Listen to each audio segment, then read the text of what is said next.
Hello. I know I'm a bit late on this, but recently there was a debate between a few socialists, the Finnish Bolshevik Bad Mouse Productions and Xizizi, sorry if I mispronounced that, and a few capitalists, Sargon, Academic Agent, and Bantu.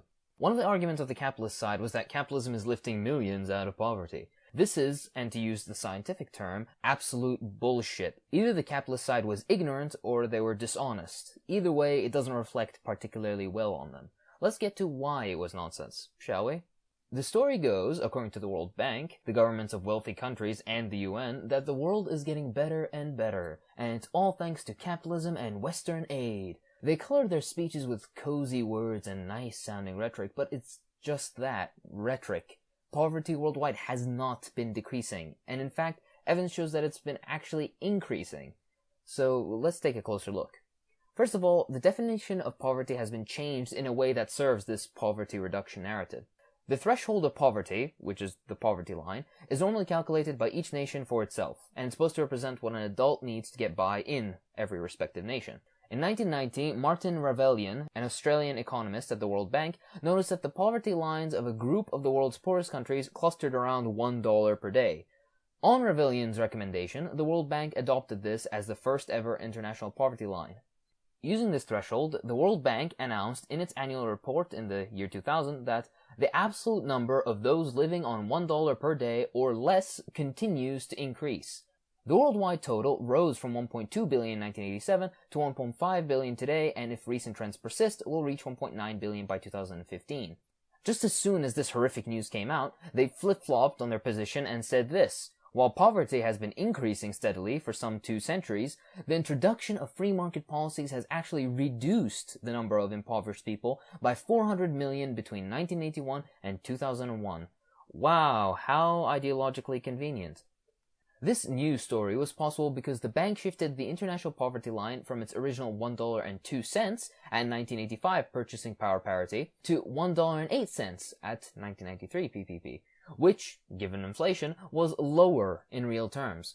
With this tiny change, this flick of someone's wrist, the world was magically better and millions rose out of poverty. The international poverty line changed again in 2008 to $1.25. And the world, again, magically improved overnight.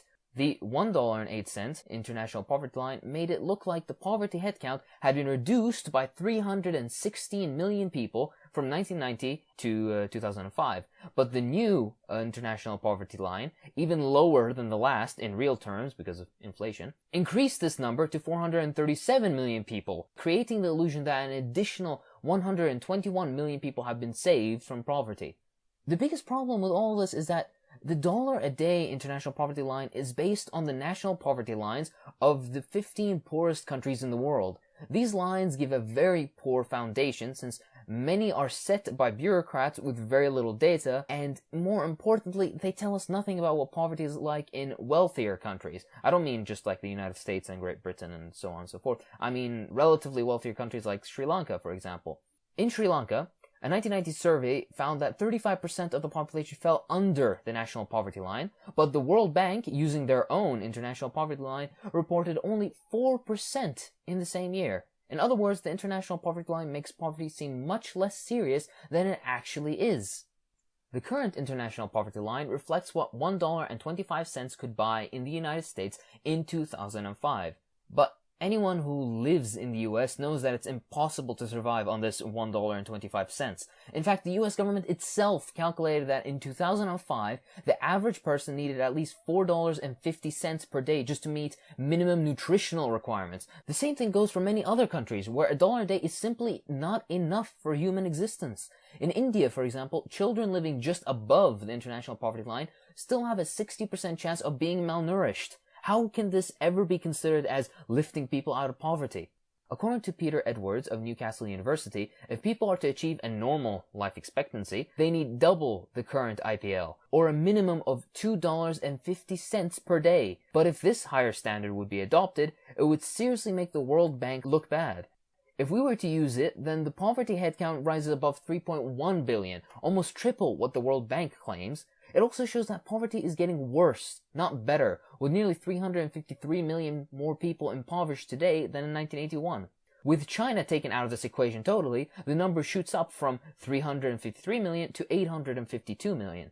Some economists even go further and advocate an international poverty line of $5 or even $10, which is the upper boundary suggested by the World Bank. At this level, at this standard, we see that some 5.1 billion people, nearly 80% of the world's population, would be living in poverty or are living in poverty as of 2014. This number has only risen since then. There is evidence to show that pretty much any improvement has happened in China and only in China, with other regions in the world either staying as poor as they were 30 years ago or getting much, much worse. The $1.25 threshold is ridiculously low, but it remains in favor because it is the only baseline that shows any progress in the fight against poverty, and therefore justifies the horrific economic deals developing countries are being given. Every other line tells us the opposite story. In fact, even the $1.25 line shows that. Without factoring China, the poverty headcount is worsening, with 108 million people added to the ranks of the poor since 1981. Then again, why are we listening to an institution called the World Bank, whose concern is profit and only profit, on what poverty is like in the world? Why would they ever tell the truth? And why would Sargon and the like believe this? I really don't know. Maybe it's just ideology, ideology, ideology, ideology, ideology, ideology, ideology, ideology, ideology, ideology, ideology, ideology.